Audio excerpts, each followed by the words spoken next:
Friends, कैसे हो आप लोग? उम्मीद करते हैं अच्छे होंगे, अपनी तैयारी जारी रखे होंगे। फ्रेंड्स, जैसा कि आप लोग जानते हैं कि एक दिन हम लोग व्याकरण की वीडियो देखते हैं, एक दिन हम लोग हिंदी साहित्य के इतिहास की वीडियो देखते हैं। तो आज हम लोग व्याकरण की वीडियो देखेंगे। व्याकरण की वीडियो में हम लोग उपसर्ग पढ़ेंगे। तो आइए पढ़ते हैं। जैसा कि हम लोग पिछली वीडियो में पढ़ चुके हैं कि रचना के आधार पर शब्द 3 प्रकार के होते हैं: रूढ़ शब्द, यौगिक शब्द और योग रूढ़ शब्द। रूढ़ शब्द अपने मूल रूप में ही प्रयोग किए जाते हैं, जबकि यौगिक शब्दों की रचना 2 शब्दों की योग से या मूल शब्दों में शब्दांश जोड़कर की जाती है। इन्हीं शब्दांशों को उपसर्ग और प्रत्यय कहा जाता है। यौगिक शब्दों की रचना 3 प्रकार से होती है: उपसर्ग द्वारा, प्रत्यय द्वारा, समास द्वारा। तो आज हम लोग उपसर्ग पढ़ेंगे। उपसर्ग शब्द उप और सर्ग शब्द से मिलकर बना है। उप का अर्थ है पास तथा सर्ग का अर्थ है सृष्टि। शब्द के पास पहुंचकर उसमें नए अर्थ का निर्माण करना उपसर्ग कहलाता है। क्या हुआ? उप का अर्थ होता है पास और सर्ग का अर्थ होता है सृष्टि। शब्द के पास पहुंचकर उसमें नए शब्द का निर्माण करना उपसर्ग कहलाता है। आइए इसकी परिभाषा देखते हैं। वे शब्दांश जो शब्दों के पूर्व में जुड़कर उनके अर्थ में परिवर्तन या विशेषता ला देते हैं उपसर्ग कहलाते हैं। क्या हुआ उपसर्ग की परिभाषा? वे शब्दांश जो शब्दों के पूर्व में जुड़कर उनके अर्थों में परिवर्तन या विशेषता ला देते हैं उपसर्ग कहलाते हैं। जैसे हार एक शब्द है, उसमें उपसर्ग जोड़ देते हैं तो उपहार बनता है। इस तरह शब्दों में विशेषता ला देता है और इसे क्या कहते हैं? उपसर्ग। उपसर्गों के प्रयोग में शब्दों की 3 स्थितियां होती हैं।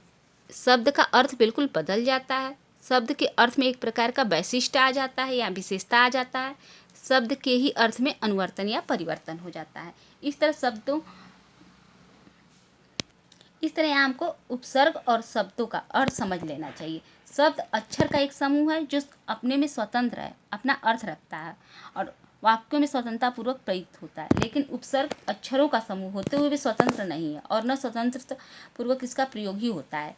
जब तक किसी शब्द के साथ उपसर्ग की संगति नहीं बैठती तब तक उपसर्ग अर्थवान नहीं होता है। इसको एक उदाहरण से समझते हैं। जैसे सुंदर, सुंदर शब्द का क्या अर्थ होता है? सुंदर का अर्थ खूबसूरत होता है। लेकिन जब हम इसमें अ उपसर्ग लगा देते हैं तो क्या शब्द बनता है? असुंदर। असुंदर का अर्थ क्या होता है? बदसूरत। यहाँ क्या हुआ? यह शब्द का अर्थ बिल्कुल बदल गया। सुंदर का अर्थ सुंदर, सुंदर का अर्थ खूबसूरत होता है, जबकि असुंदर का अर्थ बदसूरत हुआ। शब्द का अर्थ बदल गया ना। इस तरह दूसरा शब्द देखते हैं, सुंदर। सुंदर में अगर हम लोग अति उपसर्ग लगाते हैं तो शब्द क्या बनता है? नया शब्द अति सुंदर, जिसका अर्थ क्या होता है? बहुत सुंदर। क्या हुआ? शब्द के अर्थ में एक प्रकार का विशेषता आ गया। इस तरह एक अन्य उदाहरण देखते हैं, सुयोग। योग में अगर हम लोग सु उपसर्ग लगा देते हैं तो क्या बनता है? सुयोग। शब्द में एक प्रकार का परिवर्तन हो गया ना। आइए योग, अनेक उदाहरण देखते हैं। योग, योग का अर्थ क्या होता है? जोड़ या मिलान। क्या हुआ? योग का अर्थ जोड़ या मिलाना। अगर इसमें योग में हम लोग सु उपसर्ग लगा देते हैं तो क्या शब्द बनता है? सुयोग, जिसका अर्थ क्या होता है? अच्छा है जो योग।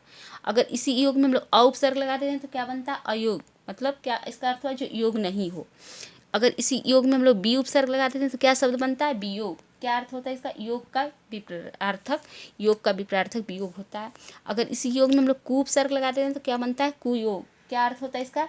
बुरा है जो योग। अगर प्र उपसर्ग लगाते हैं योग में तो क्या बनता है? प्रयोग, किसी काम के लिए प्रयुक्त करना या प्रयोग करना, इसका अर्थ हो गया। इस तरह हम क्या समझते हैं? इस तरह यह हुआ कि उपसर्ग का अपना कोई स्वतंत्र अर्थ नहीं होता, परंतु उन्हें मूल शब्दों के साथ जोड़ देने पर अत्यधिक शक्तिशाली हो जाते हैं। यही कारण है कि ये मूल शब्द का अर्थ पूर्णतः या अंशतः बदलने का सामर्थ्य रखते हैं। इस प्रकार शब्द का अर्थ बिल्कुल बदल जाता है। शब्द के अर्थ में एक प्रकार का विशेषता आ जाती है, शब्द का अर्थ में एक प्रकार का परिवर्तन होता है। जैसे बल, बल का अर्थ क्या होता है? शक्ति। अगर इसमें हम निर उपसर्ग लगा देंगे तो क्या बनेगा? निर्बल, मतलब शक्तिहीन हो गया। अर्थ का अर्थ बिल्कुल बदल गया ना। अगर इसमें हम लोग स उपसर्ग लगा देंगे तो क्या बनेगा? सबल, मतलब क्या होगा? शक्तिशाली और अधिक शक्तिशाली। तो अर्थ में एक प्रकार की विशेषता उत्पन्न हो गई। यहाँ एक और अन्य उदाहरण देखते हैं। शुभ, शुभ का अर्थ क्या होता है? मंगल। और अगर उसमें हम अ उपसर्ग लगा देते हैं तो क्या बनता है? शब्द अशुभ, जिसका अर्थ क्या होता है? अमंगल। यहाँ अ उपसर्ग का पहले अर्थ समझेंगे और उसके बाद से शुभ का अर्थ समझेंगे, क्योंकि अ उपसर्ग का शब्द और इससे मिलता जुलता ही होता है। यहाँ मतलब क्या है? उपसर्ग का जो है अ का अर्थ होता है बुरा या हीन, अभाव, नहीं होता है, और शुभ का अर्थ होता है मंगल। अगर लेकिन अ उपसर्ग लगा देते तो शब्द क्या बनता है? जो मंगल नहीं हो। यहाँ अ का अर्थ होता है नहीं और शुभ का अर्थ होता है मंगल। कहने का मेरा मतलब तात्पर्य ये है कि जो उपसर्ग का अर्थ निकलेगा और उससे जो मूल शब्द का अर्थ मिलेगा, ये दोनों अर्थ सामान्य ही होंगे। तब तो हम लोग कहेंगे कि ये सब शब्द में उपसर्ग द्वारा ये शब्द का निर्माण हुआ है। अगर देखिए, अगर यहाँ और शुभ, शुभ का अर्थ तो हो रहा है मंगल, लेकिन अ का अर्थ होता है नहीं, तो यहाँ जब दोनों शब्द जोड़ के पढ़ते हैं अशुभ, तो क्या होता है मंगल नहीं, यानी उपसर्ग का अर्थ जो मूल शब्द का अर्थ मिल रहा है। तो यहाँ हम कहेंगे कि ये शब्द जो है उपसर्ग से बना है। इस बात का आप लोग ध्यान रखिएगा। एक अन्य उदाहरण से समझते हैं। अध्यापक, अध्यादेश, अध्यादेश में अधि उपसर्ग और आ उपसर्ग है और मूल शब्द क्या है देश।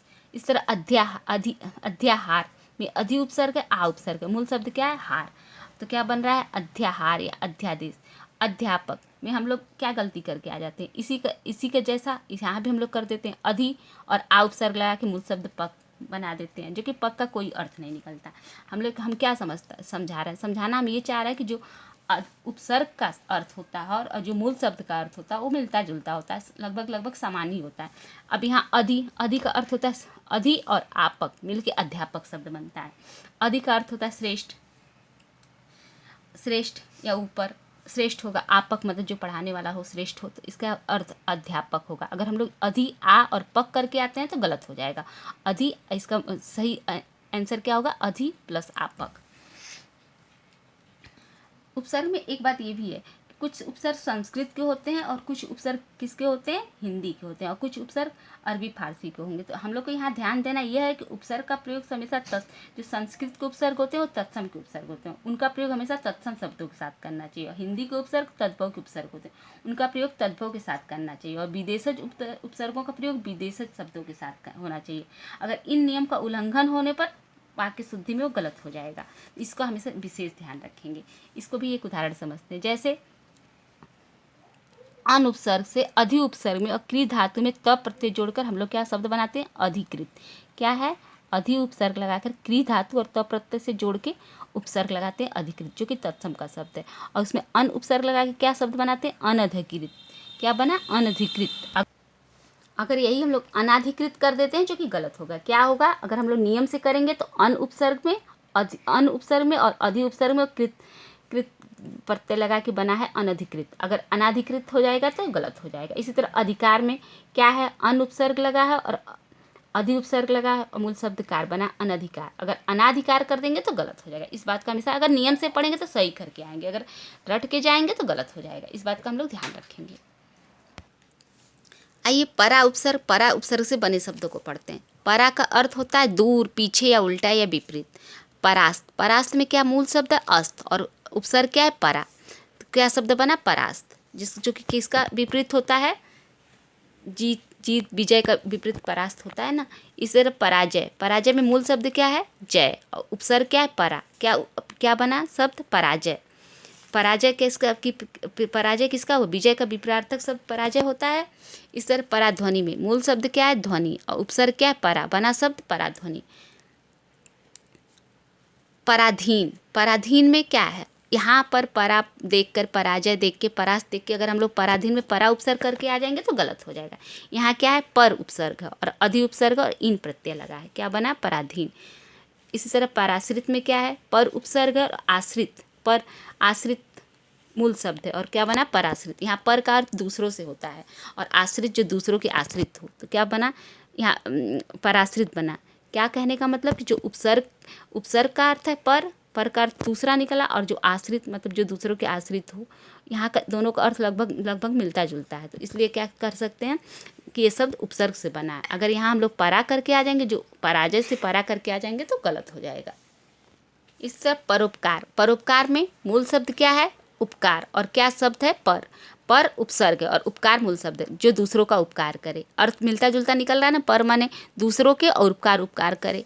तो आप लोग याद रखिएगा यहाँ पर परोपकार, पराधीन, पराश्रित में परा मत लगा के आ जाइएगा, यहाँ क्या लगेगा पर उपसर्ग लगेगा। इस तरह आ उपसर्ग देखते हैं। आ उपसर्ग का क्या अर्थ होता है तक और समेत पर्यंत। आ उपसर्ग का क्या होता है तक और समेत पर्यंत, ये सब आ का अर्थ होता है। आजन्म में आ क्या है उपसर्ग और जन्म क्या है मूल शब्द, क्या बना शब्द आजन्म, जन्म पर्यंत या जन्म तक। इस तरह आगमन में क्या है आ उपसर्ग है और गमन मूल शब्द है, क्या शब्द बना आगमन।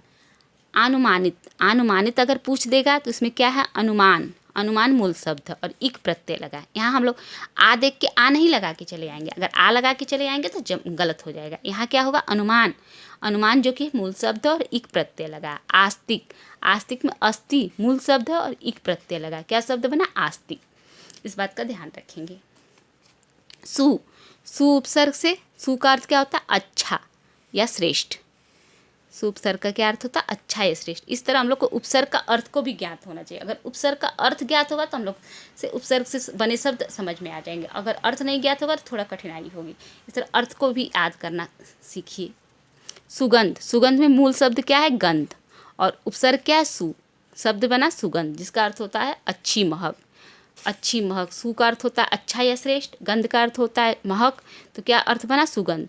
इस तरह उपसर्ग और मूल शब्द का अर्थ मिलता जुलता है, तो हम लोग यहाँ यही है अर्थ। अगर मूल शब्द और उपसर्ग का मिलता जुलता अर्थ होगा तो शब्द उपसर्ग से बना है।